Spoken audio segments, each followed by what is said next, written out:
नीचे करो भाई यार, ये वाला नीचे करो ना आप।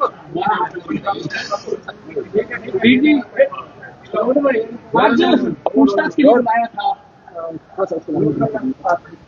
देखिए, आज विजिलेंस ने पूछताछ के लिए बुलाया था और जो उन्होंने प्रश्न पूछे हैं उसमें से अधिकांश के जवाब आज दे दिए हैं और कुछ के जो दस्तावेज चाहिए तो वो आगे जो है उपलब्ध करवा दिए जाएंगे, ऐसा मैंने उनको कहा है। पर जो उन्होंने पूछा था उनके पास जानकारी कम थी, वो उससे ज्यादा है, क्योंकि उन्होंने 2 रजिस्ट्रियां निकाली थी कि पैतृक भूमि की जो सेल हुई है तो वो 2 नहीं है, वो 14 हैं। तो वो उनको बता दिया है कि आपके पास जानकारी कम है, अपने रिकॉर्ड को ठीक कर लेंगे। और जो शेयर का मेन था कि आपने शेयर बेचे, तो वो डीमैट अकाउंट जो है वो बैंक से ऑपरेट होता है, बैंक से ही खरीदे गए और बैंक में ही पैसा आया और उसका इनकम टैक्स भरा गया, वो भी उपलब्ध करवा दिया है। बाकी जो पैतृक संपत्ति और अन्य संपत्तियों का पूछा है तो वो वैसे तो सरकार के पास उपलब्धि होना चाहिए, तो उसमें तो छुपाने वाली कोई बात नहीं है, लेकिन फिर भी वो अलग से उपलब्ध करवा देंगे। क्या कहना चाहेंगे सर, क्या सियासी बदले की भावना से ये जो एफआईआर यहाँ पर हुई है उसके लिए? वो तो सरेआम दिख रहा है कि जो वर्तमान सरकार है उसके जो मुखिया हैं सुखविंदर सिंह सुक्खू, उनको जो है अपने अंदर ये एक भावना आ गई है कि मैं अब अमर हो गया हूँ इस कुर्सी पर, और जो है वो दबाव की राजनीति, एफआईआर करके डराना धमकाना, लेकिन उससे विपक्ष की आवाज नहीं दबा सकते हैं। जो ज्वलंत मुद्दे हैं, जो जनता से जुड़े हुए मुद्दे हैं, वो तो हम उठाते ही रहेंगे और ये एक तरह से उनसे ध्यान भटकाना है, क्योंकि सरकार पूरी तरह विफल रही है।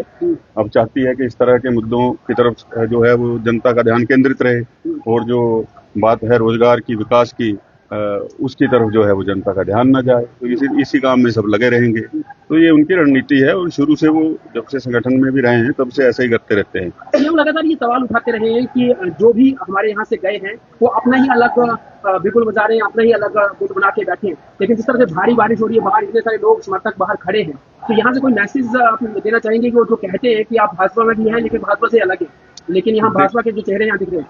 देखिए, ऐसा है, ये उनकी खुशफहमी है और ईश्वर करे कि वो इसी खुशफहमी में रहें और जब तक अगला चुनाव आएगा तब तक उसी भ्रम में जीवित उनको रहना चाहिए। आने वाले समय में जनता इसका बहुत करारा जवाब देगी। धरातल पर 3-4 वर्षों में कुछ नहीं हुआ है जो सरकार ने कहा था।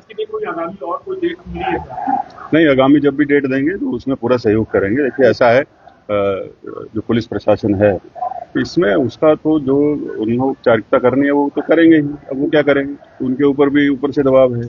हो सकता है 1-2 अधिकारी भी चाटुकारिता करते होंगे मुख्यमंत्री जी को खुश करने के लिए, तो उसके चलते जो है ऐसी परिस्थितियां हैं। इससे कोई घबराने वाले नहीं है और इसको फेस करेंगे और सच्चाई जो है वो जनता के सामने आनी ही चाहिए, क्योंकि हम पब्लिक फिगर हैं, चुनाव लड़ते हैं, तो वो लोगों को पता होना चाहिए क्या करते हैं क्या नहीं करते हैं। और अच्छा है सुक्खू जी ने जो एफआईआर की है ये, उसका मैं धन्यवाद करता हूँ। इस बहाने में अपने कागज को भी ढूंढने का समय लग गया, नहीं तो जनता का ही काम करते रहते हैं सारा समय।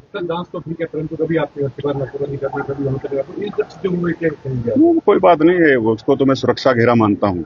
जो नाकेबंदी और पुलिस मेरे साथ लगा के रखते हैं वो एक तरह से सुरक्षा घेरा भी है। कम से कम मैं तो सुरक्षित हूँ। लेकिन ऐसा है कि ऐसा जो प्रचलन है इस प्रदेश में नहीं था, इस प्रदेश के अंदर ऐसी राजनीति नहीं थी। ये पहली बार प्रथा शुरू हुई है। आने वाले समय में इसके दूरगामी परिणाम होंगे।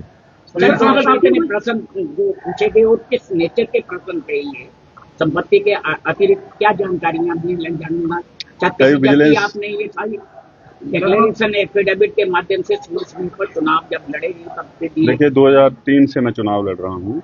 जितने चुनाव लड़े हैं सबके ऑनलाइन हल्फनामे हैं, जो उनमें है वही है। उसके अलावा कोई छुपाने या कोई उसको छुपा करके रखने की बात नहीं है।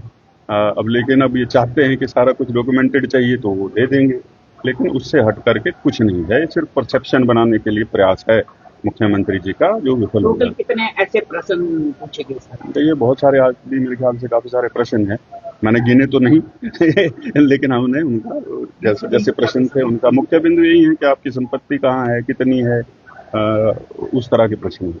सर, चुनाव भी आप कह रहे हैं कि बदले की भावना से सारी चीजें हो रही हैं, तो अपनी सियासी रणनीति कुछ आगे बनाएंगे ऐसी चीजों को लेकर? आप भी कुछ ऐसा? नहीं, देखिए, ये हमारी सियासत का हिस्सा नहीं है।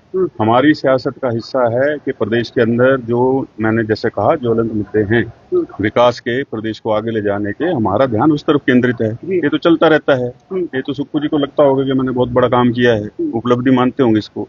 हमारी नजर में कुछ नहीं है। आपके द्वारा भी एक शुरुआत हुई है व्यक्तिगत संपत्ति बाकी भी बहुत सारे विषय हैं, क्या आगे बढ़ेगा? देखिए, जो उस विचार का होगा वो उसको आगे बढ़ाएगा, जो हमारे जैसा होगा वो प्रदेश को आगे बढ़ाएगा, इतना ही फर्क है। जी, मानसून सत्र शुरू होने वाला है, उसको लेकर क्या तैयारी रहेगी? क्या पूरी तैयारी है। ये उसमें भी जो प्रश्न लगे हैं और जो विषय लेकर के हम जा रहे हैं, ये उससे घबरा कर ही FIR जो हो रही हैं, ये उसका ही एक हिस्सा है, ताकि ये लोग अंदर बोलेंगे नहीं, कुछ मैं इनको डराऊंगा, तो ऐसा होने वाला थोड़ी है। जो मुद्दे हैं उनको मुखर होकर के अंदर उठाया जाएगा। तो आपके द्वारा भी नगौर में एक भूमि को लेकर भी जिक्र किया गया था इसके माध्यम से, इससे भी कुछ आगामी कार्रवाई जो है वो हमें लगा करेंगे। और वो तो पब्लिक डोमेन में है, और कोई चाहे मंत्री हो, मुख्यमंत्री हो, अगर सोचते हो कि किसी और के पास जानकारी नहीं है, तो ऐसा नहीं है, सबकी है। अपने कागज ठीक रखते हैं, हमारी तो जो चिंता कर रहे हैं उसको करते रहें। एक वक्त आपने ये भी डाली थी दीपक तले अंधेरा, वो किस पर थी? वो भी उन्हीं के सहयोगी हैं, तो वो भी कागज आएंगे सामने। अभी तो आगे आगे देखिए होता है क्या, इब्तिदा इश्क है। देखिए, पूरी टोटल पारिवारिक जो आज तक हैं, पैतृक हैं, जो परिवार के सदस्यों की हैं, वो सारी जानकारी मांगी है और दे दी जाएगी, कुछ दे भी दी है। ठीक है सर, थैंक यू।